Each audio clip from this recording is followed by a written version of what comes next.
Hi, and welcome to my channel, Witch Dr. Drake. I'm Drake, and today I'm going to be doing a deck list that contains 12 decks that I am planning to use throughout the 2026 year, from January to January. The fact that it's 12 decks is independent of the fact that there are 12 months. That's just a coincidence. But these 12 decks I'm going to be using not daily, because that's a lot, but I'll be using them probably each at least once a month for the next year is my goal. So I'm going to get right into it with the deck list. This is going to be a little bit redundant with the information in this video because I'm recording this intro after I recorded the rest of it, but I'll get right into the deck list. So number one, deck one on my list is Magick Manga Tarot. And Magick Manga Tarot is my husband deck, is what I would refer to it as. It's my overall go-to, and I use it almost every day, if not every day. It's hard to keep track, but I use it almost every day, and I love this deck so much. So it's going to be continuing in my practice as my husband deck for the foreseeable future. And so instead of including it in deck videos every month on this channel, I'm just going to include it in this video right now, and everyone can come back to this video and see the decks I'm working with that I will not change throughout the year.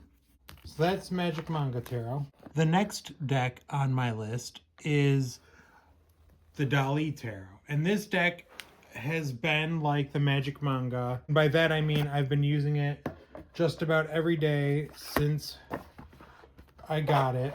And the Dali Tarot is not my husband deck, but it's a deck given to me by my fiance, and he has got a great choice in decks, and he knocked it out of the park when he got me this one, and I've been using it in my daily practice ever since, and I don't see that changing anytime soon. And this deck has already gotten enough talk from me on this channel, to be honest. It's been included in many videos already because it was in my gratitude decks for last year and my end of the year tarot tag for last year. So for that reason, I don't want to include it in a bunch of videos this year when it will get repetitive. So to avoid the repetitive nature of including it in every video of the month tarot deck list, I'm just going to include it for this one video, the decks I'm working with in 2026. And that is the Dali Tarot.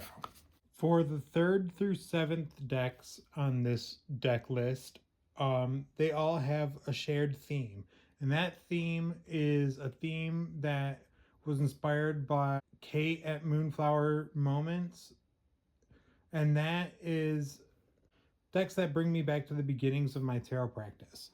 And for decks that bring me back to the beginning of my tarot practice, number one is the first magical deck I ever owned in any capacity, which is this deck, the Clow. So, this is my childhood deck. So this is kind of beat up relatively to other copies of this deck that I have. But I don't actually use this copy in my daily or regular practice anymore. This one's been retired for a newer version, but I grabbed this one, I guess, for this video, so I'm showing it. And this deck is the first magical deck I've ever owned for cartomancy, so for that reason I'm getting back to the basics by using it. And I use it all the time anyways for cartomancy and different magical practice inspirations, so it just makes sense that it's going to be used throughout this year, like it's been used throughout just about every year of my witch practice life, which has been about 15 years of practice now. So, yeah, that's the Clow Cards. And the Clow Cards, this is a nice precursor to what comes later on the list. A pair of sister decks will be later on this list. The fourth deck on my list is the Gilded Tarot by Sierra Marchetti. And this deck is the first ever tarot deck that I saw in person. So back when I was a freshman in undergrad, back in 2012, the fall of 2012, I met a friend at university and she had this deck and she gave me readings with it all first that freshman year of undergrad. Just about every day she gave me a reading with this deck. And so I'm returning to my basics of my initial tarot experience with this deck. And I'm looking forward to what I can rediscover with this deck, since it's not been in my monthly year-round practice for several years. But I felt this year like I needed to bring it back into the fold. And so this is going to be deck 4 on my list of 12 decks that I am going to be using throughout the year of 2026. The fifth deck on my list is the Crow's Magic Tarot. And this deck is on my list because it is the first deck, the first tarot deck, not the first magical deck, but the first tarot deck I ever owned. I bought it in 2013. So about a year after being exposed, not even a year, about 6 months after being exposed to tarot in person. I went to a magic shop with my then boyfriend, and he got me this deck as a present and bought himself a different deck that I also now own. And this was the first tarot deck I ever owned. So I'm bringing it back into my regular practice thanks to being inspired by Kate at Moonflower Moments.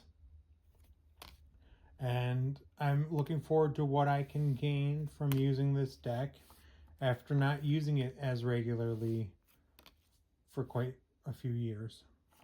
So that's Crow's Magic Tarot. The sixth deck on my list is the Fairies Oracle by Brian Frow. This deck is my working copy of this deck, and I have had it since, I don't remember, probably like 2014 or 15. No, it must have been 2016. Somewhere in that time range. I was following a tarot practitioner on YouTube. The first one I ever encountered, her name was Mana, or her name was Adelina Bond, and her channel was called Mana. And she used this deck and another deck, the Kim Cran's Animal Spirit Medicine, which is the next deck on this list of decks I'm going to be using throughout next year.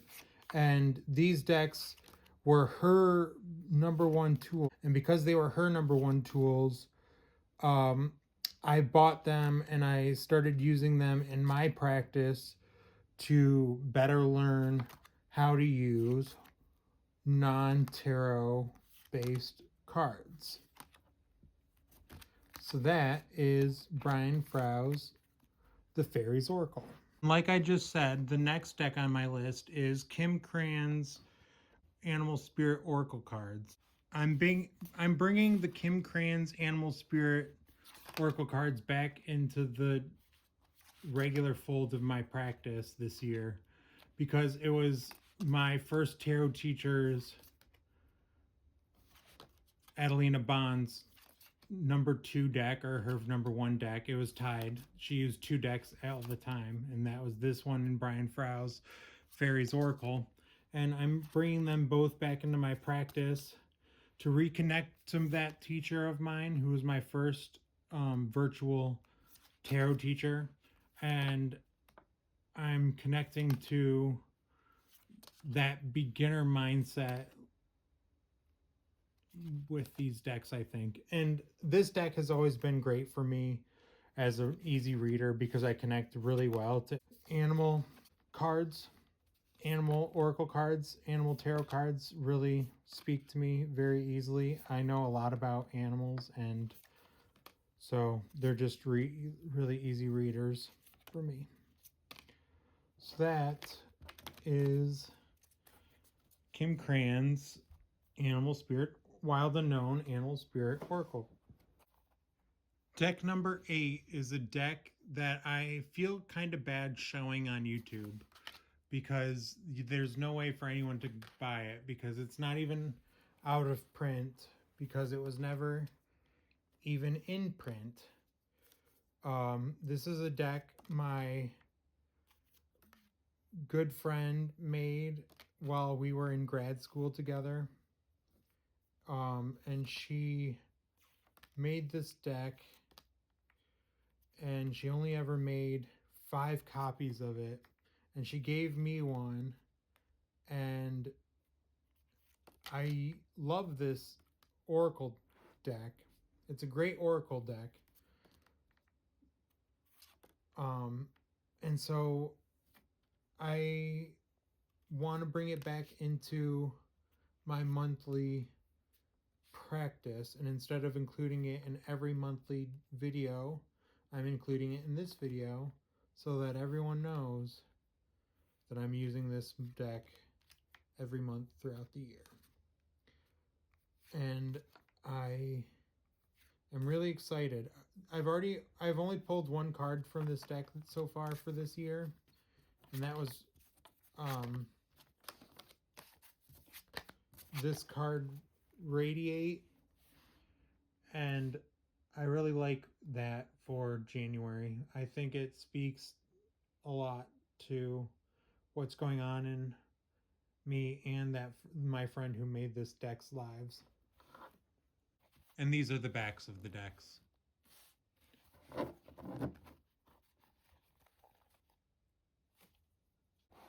Decks number 9 and 10 on this list are the TrueBlack and Ephemere Tarot. These decks I hinted at when I showed the Clow Cards. And these decks are sisters that I use between the solstices. So right now I'm using the Ephemere Tarot in my daily practice. And the Ephemere Tarot I'll be using until Litha, or summer solstice. And then on summer solstice, I plan on switching back to the TrueBlack Tarot. But for now, these two will both be in half of my year's practice each. This one from December 21st to June 21st, roughly, and then TrueBlack the other half of the year. June 21st to December 21st, basically. And so that's how I use these 2 sister decks, and will continue to use these 2 sister decks. The last 2 decks on this list are actually both playing card decks. These decks are decks 11 and 12 on the list, which is the end of the list. And they are both special because this deck, I can't show you the backs of them because the back has my family's last name on it. And this was a deck that my grandfather had made at one point, paid to have made at one point. And he used it throughout his life. He is now passed on. and I use this deck to connect to him. And then this other deck is the deck his wife used, who is my paternal grandmother. This is one of her decks that she used in her life. They were both really big card players, and now I use their cards to do divination. And so, well, that's the Joker. But yeah, these are just basic plastic playing cards. And they're sentimental because of who was their previous owner. And so they get use out of me to, and so they have value to me because of who their previous owner is, and they get use out of me in order for me to connect to those previous owners who have moved on. So these are the two playing card decks in my regular tarot practice. Hi. If you've made it this far, this part of the video, I wanted to just do some reflections on the 12 decks that are in my rotation for the year, or my regular practice for the year. So what I noticed when I made this list is that it contained 6 tarot decks, 4 oracle decks, and 2 playing card decks. And what's interesting about that is 0 Lenormand decks and any other type of system that I'm less familiar with. And because of that, I have made a concerted effort this year to add more different methods or systems of cardomancy into my practice. I know it's a no buy, low buy year for a lot of people, but not for me this year. Unfortunately, I feel like I'm playing catch up because I'm new to TarotTube, and there's so many decks that are indie that people have been using and got last year and years prior, like these Blue Bones and Lacrimosa by Rose Bay Tarot and Lennox Rees decks, which all are really great. I'm going to make another video next about decks I'm hoping to acquire. But for now, I want a Lenormand deck, and so I bought a Lenormand deck already. It's in the mail, and I'm excited to be getting a practice with a Lenormand deck this year. I don't know how deep that practice will get this year, but I am hopeful to at least like get the basics of what the system is about. Another thing I noticed with this deck list is it contains 2 playing card decks that are decks that I use to connect to my paternal grandparents who are now passed on. And my maternal grandmother has also passed on, and I have no decks from her because she wasn't really into playing cards, or definitely not tarot or oracle. But she wasn't into playing cards either, really. So I don't have any decks from her. So that actually made me is making me set a new intention. And that intention is to try and find a deck that speaks to my maternal ancestors, my matrilineal line of ancestors, because I don't have a deck for that. And I have decks that I think kind of connect to that, but not directly. And I have some ideas for what that could be, which I'm thinking might be the Rose Tarot and the Rose Oracle, and maybe even Rose Bay Tarot. Rose themed decks, I'm thinking, are what I'm going to use to connect to that, but I'm not entirely positive yet. But that's what my instinct is saying will help me connect to my matrilineal line. And then finally, the last thing I noticed about the list I made is that it contains 0 decks for the new teachers I have and the new teachers I have are all unofficial, but I consider basically everyone I follow on YouTube to be one of my new teachers. And I obviously can't get everyone's favorite deck because that's just too much. But there are some people who I connect more with just on precursory, like unofficial, I'm just vibing with their way of reading the most.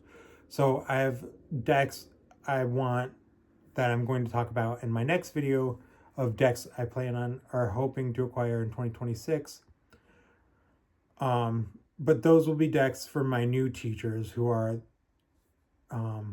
you people here on TarotTube, potentially, if you are another content creator watching this video. I probably wrote down your favorite deck from the year, and I may have intentions of buying it to work with it myself. So that's this list of decks for the year, and my reflections and what I noticed about the list I made. And I'm excited to see how my practice evolves with these 12 decks in it. If you made it this far into the video, please leave a thumbs up, subscribe, leave a comment. It really means a lot. Thank you. Bye.